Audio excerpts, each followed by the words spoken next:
देवताओं का कार्य सिद्ध करने के लिए जब भगवान वामन देव ने अवतार लिया था तो राजा बलि के गुरुदेव शुक्राचार्य जी ने जब वामन अवतार रूपधारी श्री साक्षात नारायण जी बाली से स्वर्ग एवं धरती को मुक्त कराने के लिए उनके सामने वामन रूप रखे गए थे, जो कि प्रहलाद जी के पुत्र थे नाती। तो उन्होंने जब बाली से मांगा, मैं तो ब्राह्मण हूँ, ज़्यादा आप करता नहीं हूँ, 3 पग भूमि ही चाहिए। तो उनके गुरु ने कहा था, शुक्राचार्य जी ने, राजा बलि के जहाँ पे, तो राजा बलि जब समझ गया कि नारायण हो सकते हैं, लेकिन फिर भी अपने वचन से पीछे नहीं हटा। क्यों नहीं हटा? कि उन्होंने कहा कि मेरे कुल में तो बड़े बड़े नारायण के भक्त रहे हैं, मैं अपना वचन भंग करके नरक में नहीं जाऊंगा, चाहे कुछ भी हो अंजाम। गुरुदेव ने उनको समझाया उस समय कि किसको दान करना चाहिए, किसको नहीं करना चाहिए। वही बात आज हमसे कह रहे हैं। आज कलयुग में कई लोग सीधे साधे लोगों का फायदा उठाने के लिए, उनको ठगने के लिए फिरते हैं। कोई कर्जा मांगता है, हाथ जोड़ के कर्जा मांगता है, लेकिन कर्जा वापस मांगो तो तरह तरह के बहाने बनाते हैं लोग। 4 दिन पे पैसे लौटाने की बात कह के लोग 4-4 साल लगा लेते हैं, लेकिन धन वापस नहीं करते। बैंक का ब्याज डाल दो तो 1 लाख रुपए का कम से कम 7,000 रुपये साल का ब्याज मिल जाएगा, गारंटी है। लेकिन मनुष्यों को डाल दो 2 रुपये सैकड़ा से लेकर 5 रुपये सैकड़ा तक या कितने में भी, तो जरूरी नहीं है वो धन आपका लौट जाए। तो मेरे साथियों, कभी ब्याज के लालच में ना पड़ना चाहिए। कलयुग का मनुष्य शायद तरह तरह के बहाने लेगा, जब धन की आवश्यकता होगी तो तुम्हारे हाथ पैर जोड़ेगा, तुमको फोन लगा लगा के अत्तरा लेगा, रात के 12 बजे भी कहेगा इमरजेंसी इमरजेंसी है। जैसे ही पैसा आप दे दोगे वो फ़ोन नहीं लगाएगा, तुम फ़ोन लगाओगे तो कहेगा मैं बिजी हूँ, मैं काम में हूँ, यहाँ हूँ, मौसी के जाऊँ। कई रिश्तेदारों को भी मार देगा झूठ बोल बोल के, फलाना वहाँ हो गया, बेकार हो गया, मैं वहाँ पहुँच गया, फलाना मर गया, वहाँ हूँ। लोग इतने बेकार हैं भैया, किसी को धन अपना उधार ना दे। शुक्राचार्य जी बलि को समझा रहे, राजा बलि को। कलयुग में ऐसे ऐसे लोग हैं जींस पैंट लगा के धनवान बन के घूमते हैं लोगों को ठगने के लिए ही।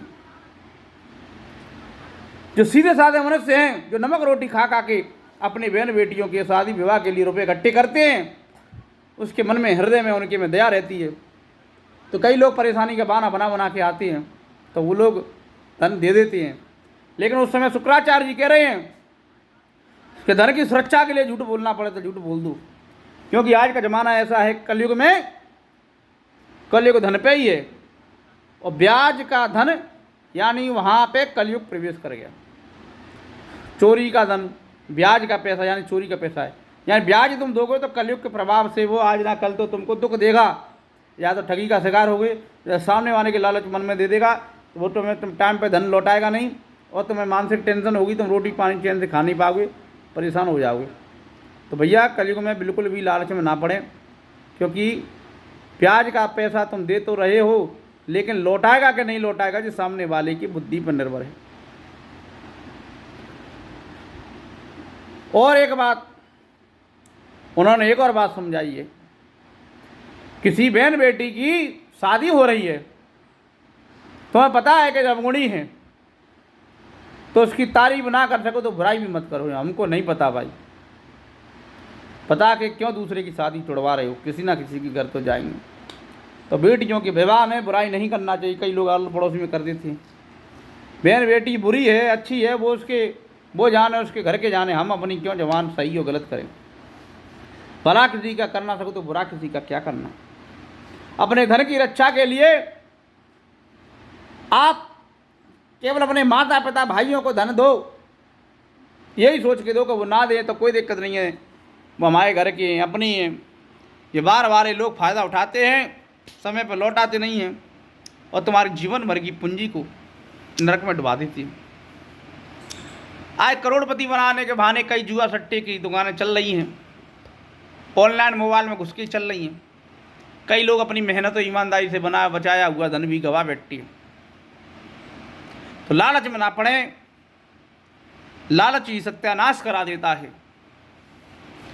भावना में बहकर अगर किसी को धन देना ही है, तुम नहीं माने, बहुत खास है, 1 लाख रुपए मांग रहा है तो उसको बोलो कि 1000-2000 रुपये दे देंगे, उसी से आजमाओ। क्योंकि जो उधार की खाने वाले लोग होते हैं, ये बड़े निकम्मे होते हैं। 100 में से 90-95% ऐसे होते हैं समय पे धन नहीं लौटाते। केवल खुद जींस पैंट लगा के घूमते हैं, जूस पीते हैं, बड़े बड़े खर्चे करते हैं, दिखावटी खर्चे करते रहते हैं, लेकिन मनुष्य का समय पे धन नहीं लौटाते। जिनका ठगना ही काम है, बाद में पैसे के लिए बिगड़ जाती है। धन दोगे तो कितना भी खास होगा, उससे बिगड़ी ही जाएगी, चाहे तुम्हारा खास रिश्तेदार हो। आजकल फूफा बुआ मामा मौसी कोई भी हो, धन ले लेंगे, समय पर लौटाएंगे नहीं, एहसान के मारे कहेंगे हम तो ब्याज दे रहे हैं, ब्याज पे कुछ नहीं देते, ब्याज में बिगड़ती है। मानते हैं किसी का 1-2 बार इम्प्रेशन बनाने के लिए लोग दे देता है, लेकिन हर बार नहीं, क्योंकि कलयुग का असर है, ब्याज की पेशी में कलयुग वास करता है। राजा बलि से शुक्राचार्य जी ने कही थी, नहीं मानी, तो बलि का राज्य वैभव एक पग में ही 52 अवतार ने भगवान ने पूरी धरती नाप दी, दूसरे पग में ही पूरे ये मान लो कि स्वर्ग तक पैर हो गए, ब्रह्मलोक तक सब पूरा नाप दिया, तीसरा पग तो जगह ही नहीं रही। तो फिर राजा बलि ने कही कि भैया हमारे सर पे ही रख दो। भक्त वत्सल ने सर पे रख दी। फिर भगवान ने उनको इंद्र का ऐश्वर्य भी दिया है। बाद में कही कि जब इंद्र की आयु पूरी होगी तो एक बार तुम भी इंद्र बनोगे। तो भगवान की लीला अनंत है, केवल समझाने के लिए है कि कलयुग में हर किसी को धन ना दें, क्योंकि मनुष्य कलयुग में बड़ा नीच है।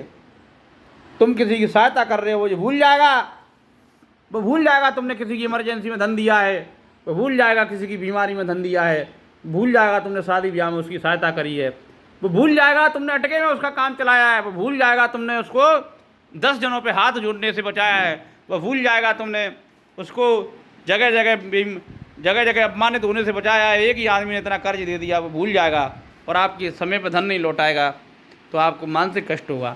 आगे से ध्यान रखें, कोई कितना भी खास हो धन के लिए मना कर दें, क्योंकि कलयुग के लोग बड़े लालची हैं, निकम्मे हैं, वो नहीं समझते तुमने समय पे काम चलाया है। जय श्री राम, जय राधे राधे। मस्त रहो, व्यस्त रहो, ना लेना ना देना, ऐसे ही रहो संत। जय श्री राम।